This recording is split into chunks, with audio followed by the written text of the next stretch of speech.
scenes in your movie that are staged without notifying us about it.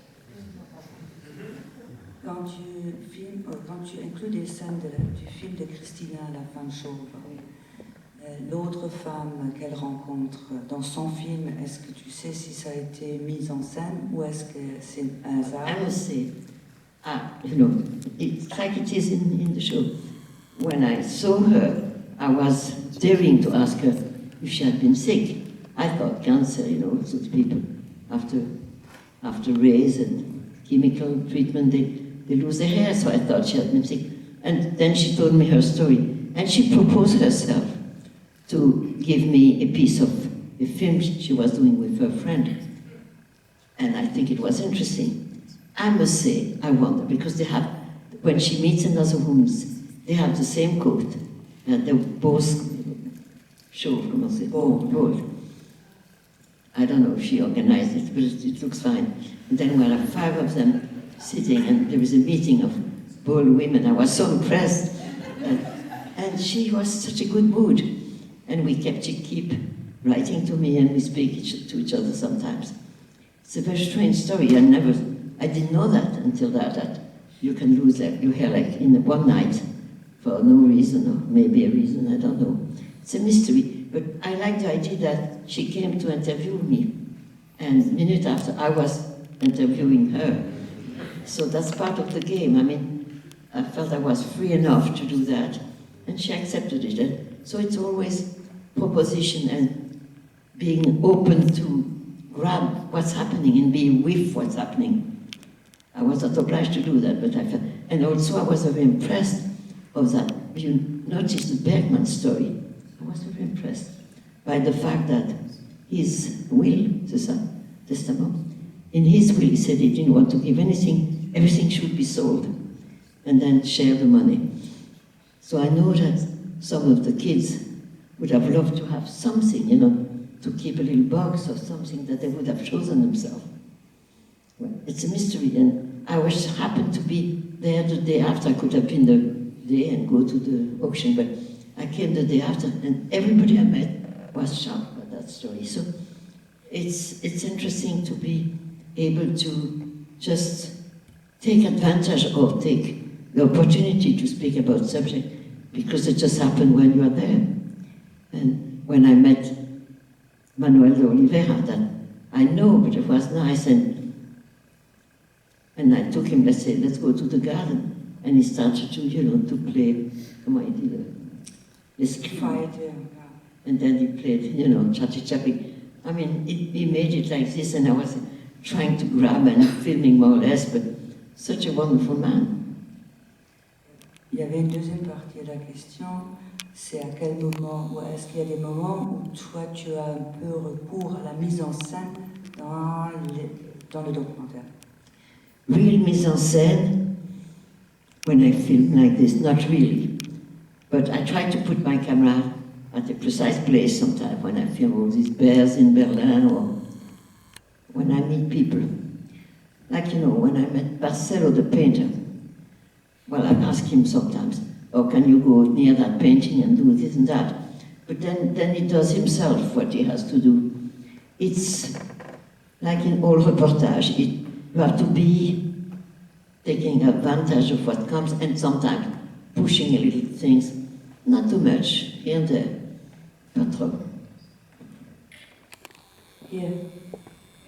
Yes, but I have to try to get to the mic. You can maybe pass it there. Thanks. Thank you. I'm enjoying this very, very much. But I wanted to ask, is it your first television project? And how do you enjoy, or did you enjoy making a television project? The kind of the intimacy of coming into someone's home.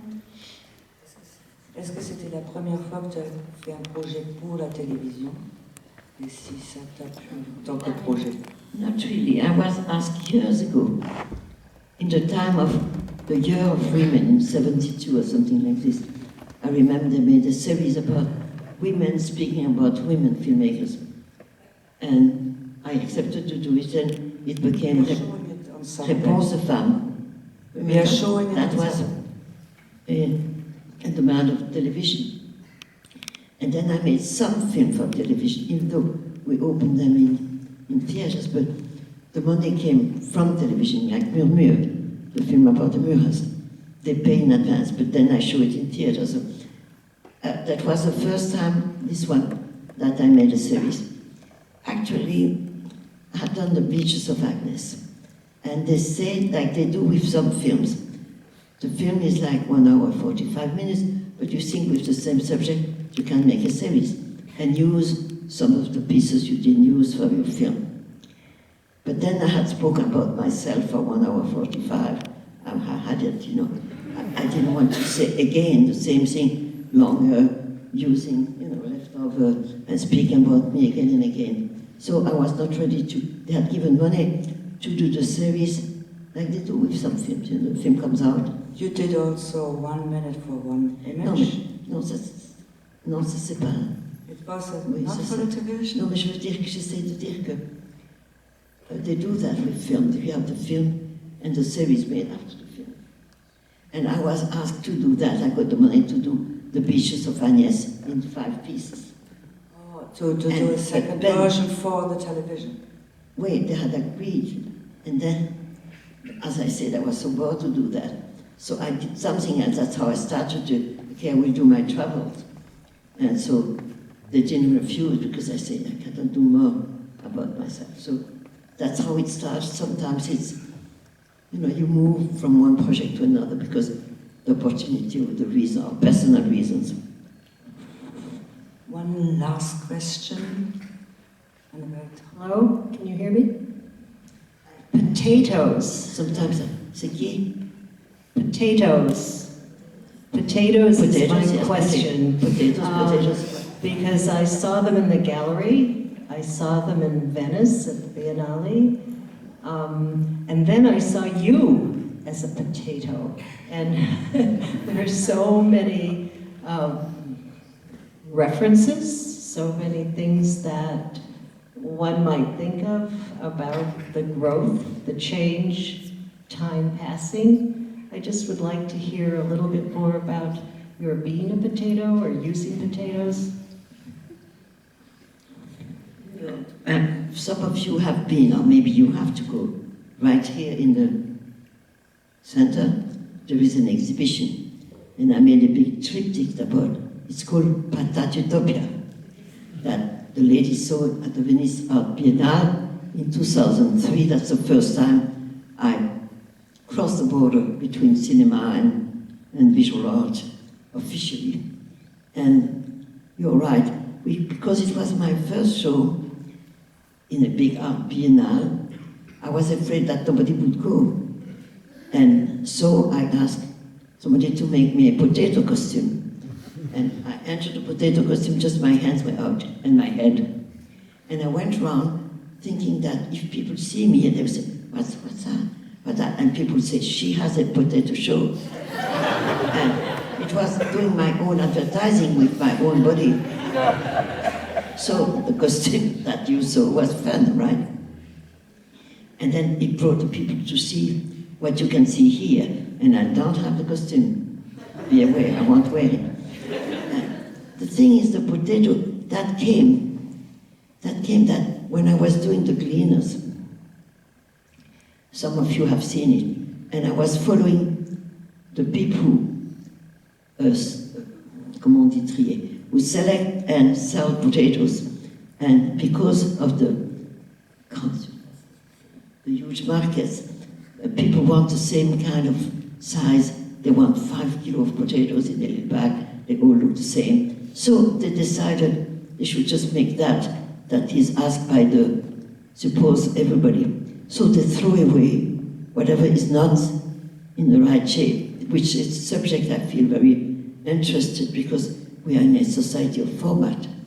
And whatever is not in format is thrown away. It's the same for the people. It's the same for the, you know, what's happening in the world, that people have to be in shape, in a special shape, in a special size.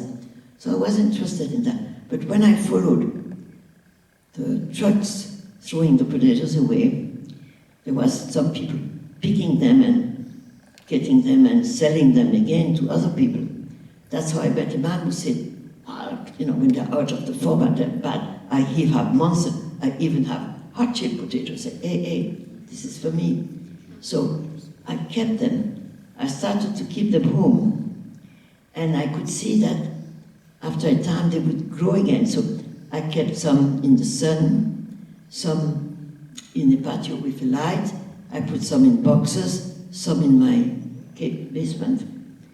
And I waited. And after 3 months, 2 months, they had a lot of way of aging. Some became totally shrinked, some became bigger, some had sprouts, and they had a cell and new roots. I mean, I was amazed. I started to take photo of that and very carefully look at them.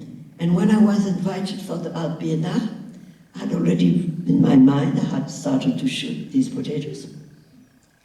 And the category where I was invited was called Utopia Station. So I brought the patat Utopia thinking that, and that's what I will say to the people if they come to the show, that modest vegetable inspired me very much, because with that shape, the heart shape has so much meaning, classical meaning of love, tenderness, whatever, but Valentine, but it's a heart. And that modest vegetable, bringing so much possibilities to other thought and other looking, it became like so interesting for me to keep them.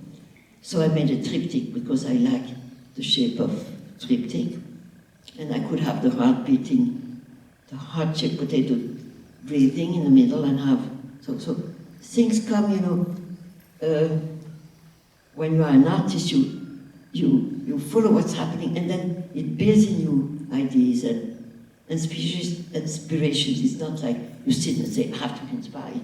It's something that comes and grows in you, and that's how little by little, because of these heart-shaped potatoes had been thrown by cultivators, by peasants, it became a theme for me that I liked very much, and it went like this, naturally, I would say.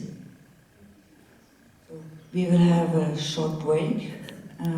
Those who have a ticket can stay, or you can go out to the bathroom, and then you are introducing what I'm supposed to introduce.